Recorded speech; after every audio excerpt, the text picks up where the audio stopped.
I'm Joel Baez, and this is The Process. And in today's video, I'm going to touch on why most people quit businesses when things get boring. Now, before I begin, go ahead and click that subscribe button if you are liking the content that you've been seeing so far. Of course, I am new to this channel, but ultimately what I've been doing is documenting my journey, my processes within owning a brick and mortar gym and throughout my entire entrepreneurial journey. So if you're interested in content like this, go ahead and click that subscribe button here and let's begin.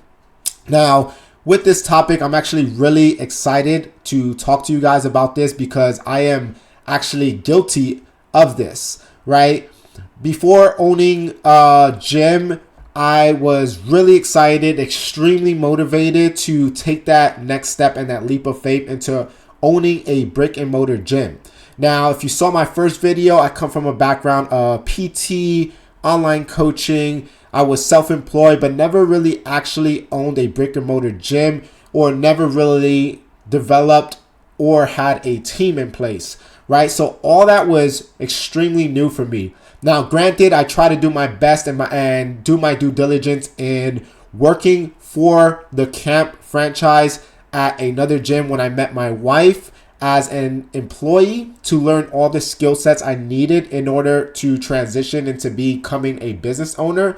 But I only did that for 6 months and I was able to gather enough skills to transfer it over to being a gym owner, right? And the one main skill that I did focus on during that time or that process of that 6 months was learning sales. And I spent tens of thousands of dollars in companies to build this skill set because throughout all the content that I watched, one thing that always stood out to me was that sales cures all. So I knew that if I went into business, at least knowing how to sell, at least I can gain capital up front and I can figure out the rest along the way.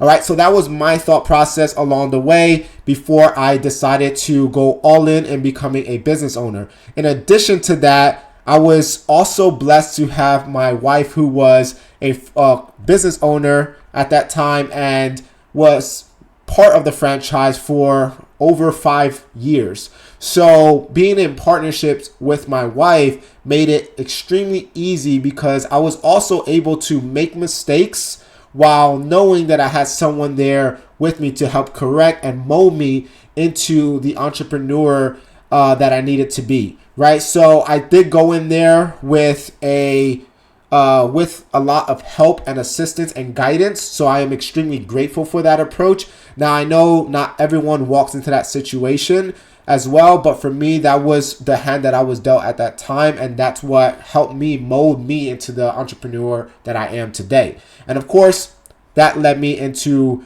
owning the camp, which I am now owner and operator by myself. My wife is fully exited out. But again, she helped me build those skills and molded me to be successful in that way, to be able to operate it on my own. So with all that being said, let's tap into the emotion, right? Whenever we have the idea of owning a business, it's very motivating because we know that, okay, we're finally going to be our own boss. So what does that mean? We have full control over our time.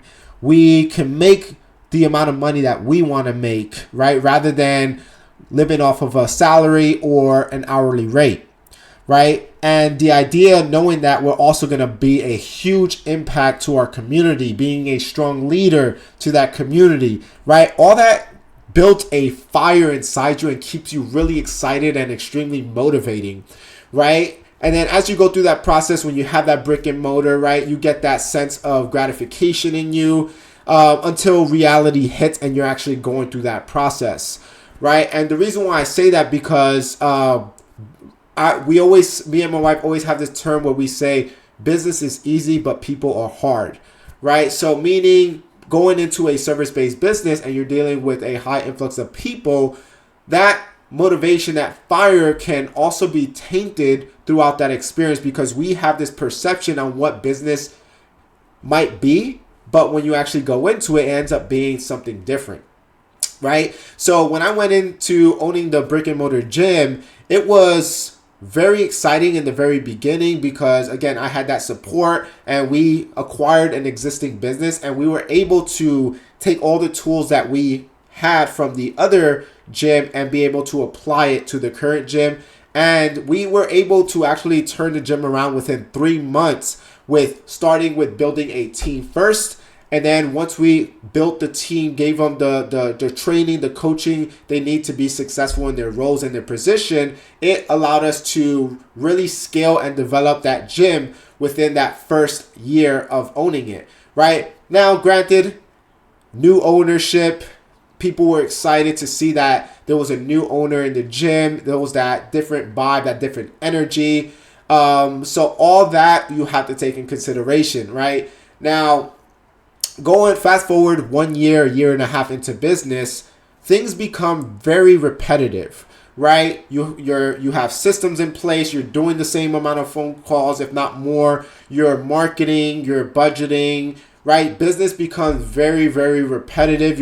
You're hiring, training, developing, promoting, and you're doing all these things. And after you go through the first year, second year, third year, you start developing the skills and becoming better and better at these things.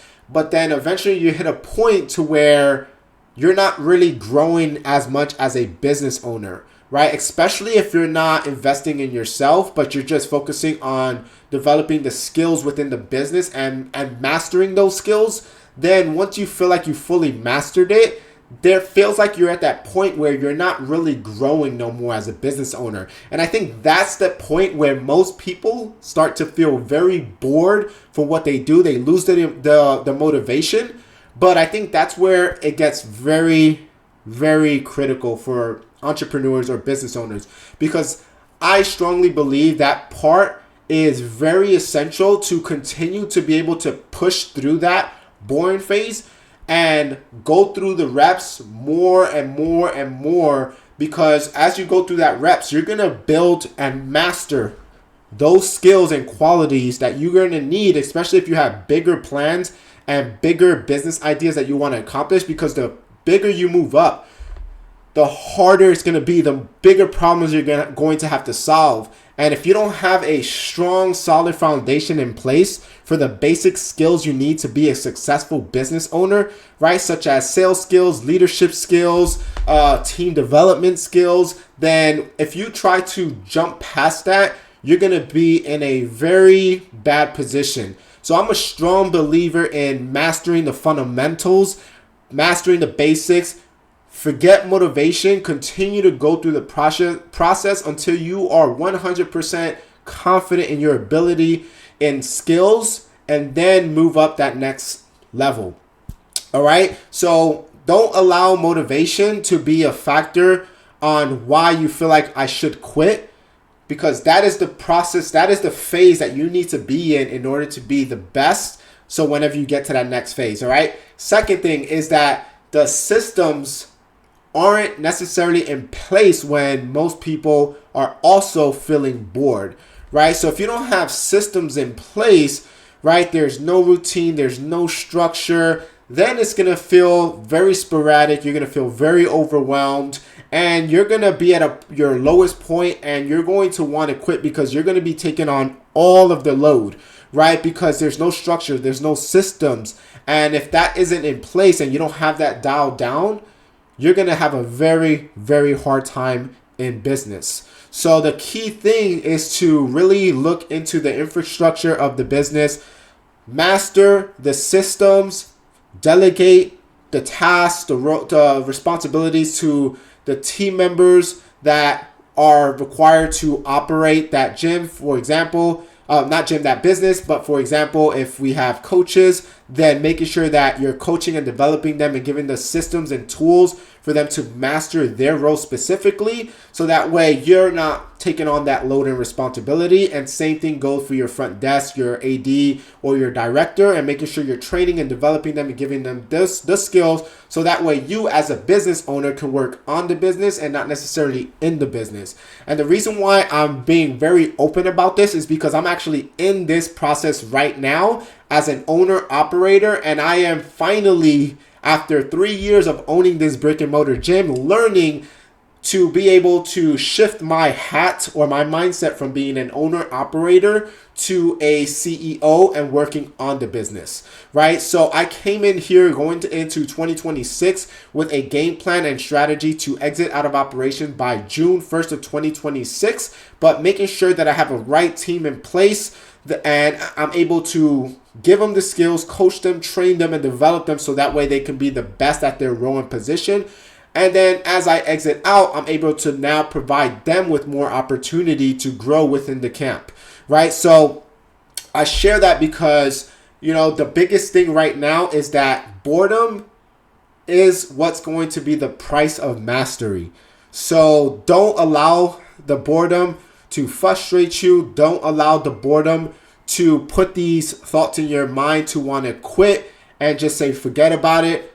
Switch that perspective and look at it as, okay, I'm in that phase in business where this is where I need to now start building that grit and start mastering what owning an actual business feels like.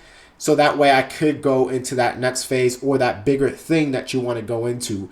All right. So hopefully this helped. Hopefully this sparked up a new fire in you, and hopefully you don't feel alone in this process, because again, if you're feeling that way, hundreds and hundreds of business owners are also feeling this way, felt this way, and was able to overcome that. But again, you are in the phase of mastery. So continue to dial in, get the reps, and be the best master within those roles. Gain all the skills you can gain within being in operations. So that way, when you're fully exit out and when you go to that big thing, you know how to do every role, every position possible. So when things are all said and done, you become the best version of yourself. And again, that is my perspective. That is how I view it in business. Hopefully this was helpful. If you like this video, go ahead and give me a thumbs up. Subscribe to my channel. And this will be my 4th video out here for you guys. Next video coming up will be just similar to this. Again, just keeping it business, fitness related, and also showing you how I grow and develop my skills and move up in life within my business journey. All right, so go ahead and like, subscribe, and I'll see you on the next video. Peace.